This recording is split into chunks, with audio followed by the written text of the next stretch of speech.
Well, there's been quite a few Danielson over the years now, with the Danielson, the Danielson family, and Danielson.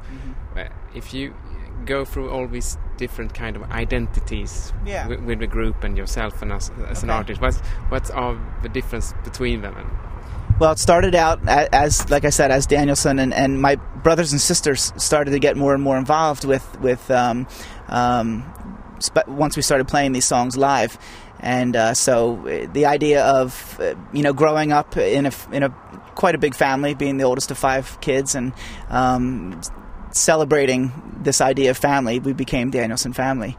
And out of that, I came up with this idea of Try Danielson, which was kind of this conceptual idea of splitting Danielson out through different types of relationships, because relationships have always been the key, whether it's family members or friends, and trying to explore that through music and work, the creative process.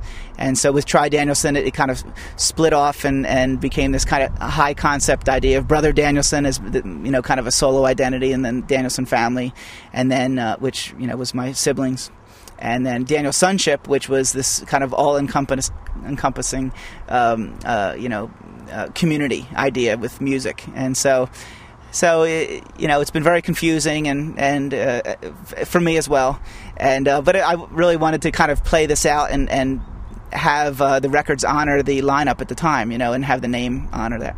So that's what I've been doing for the past 10 years, and now with this last record, Ships, that kind of filled out the Daniel Sonship part of it, and returned back to beginning again, and just going to... So we're back at Danielson again. So it's been this 10-year journey, actually, is what it's been. So it's sort of a jubilee. Yeah, I think so, and I feel really good, to return back to a nice simple name. The common denominator, yeah. But tell me, how does it really happens within you or with the family?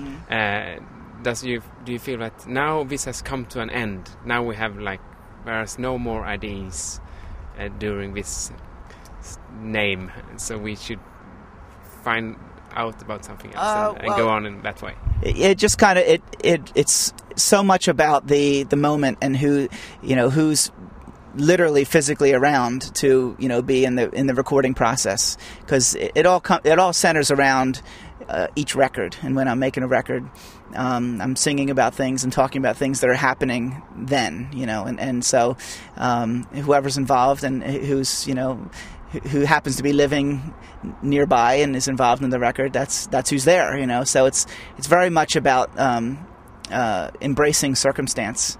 And so these kind of conceptual ideas have been an attempt to try to figure out and talk about circumstance, if that makes sense. It doesn't start with the concept and then try to make it happen. It's the other way around. That's why it's been so confusing for me as well. Yeah. Doing music with your brothers and sisters, how's that like? Oh, it's fantastic. Yeah, we grew up in a very musical home. Our dad is a folk songwriter, and we grew up with toy instruments, playing along with him and in the home, and so music's always been a part of our upbringing. And so when I kind of went away to college, and it was too cool for my family for a while, and I went through this period of time where I realized I had a really great thing that I grew up in. It was a wonderful experience. So I brought these kind of new crazy songs that I'd written back to my brothers and sisters, and it was very much like all of us going back to our childhood, and the songs were about childhood and about being childlike, and so it kind of made sense for us to all play together, and it felt very natural, I think, because of our history together. Yeah. Sounds like a huge therapy session at the same time. Every record I make is a therapy session. Yeah, and again, it's about people, and it's about relationships, and it's about creative process and working together, and trying to kind of lead the vision, but at the same time trying to be open to other people having better ideas than me, and being okay with that, and it's a keeping the ego in its right place, What does mom and dad say?